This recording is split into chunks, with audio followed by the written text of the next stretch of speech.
1.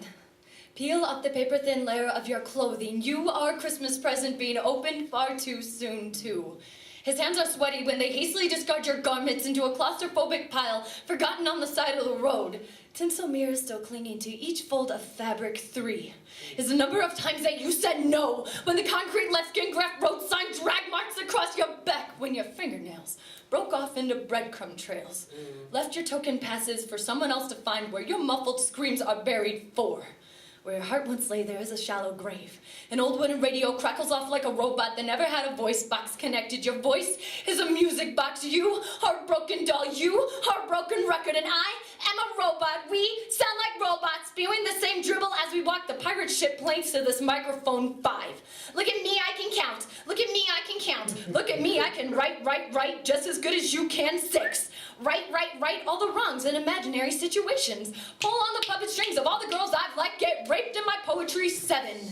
Because you are entertained by the notion that pain is beautiful and we are deep in the sorrows of situations that none of us, for the most part, have ever truly experienced. Epic pause. Hi.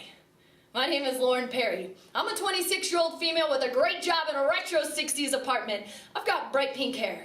And I'm used to getting judged before I've even started talking. I'm generally unsympathetic to the fact that my sarcastic sense of humor tends to be insulting to your easy ego disposition. And I like to talk about things that are ugly but true. And I've never been raped.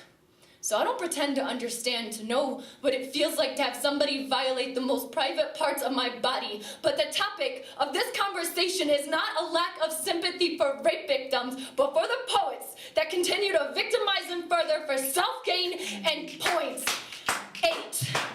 Try your hardest not to cry.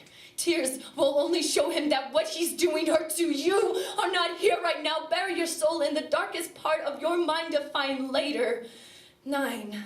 When he's finally finished with the bleeding secret parts of your body, rewrap the slick corners of the toy store box you came in, even though the paper will be wrinkled and people will be able to see that you were open before Christmas Day. Remember, the lights will twinkle on you just as brightly and catch those fresh bruises just right.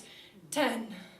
Smile wide while your eyes are clenched tight. Balance carefully on the chair. Remember, if you jump instead of fall, your neck will break. Pretend you are the most beautiful poem, a story, a lesson to be learned instead of a raped piece of paper tossed into the media spotlight for points. Are you not entertained yet?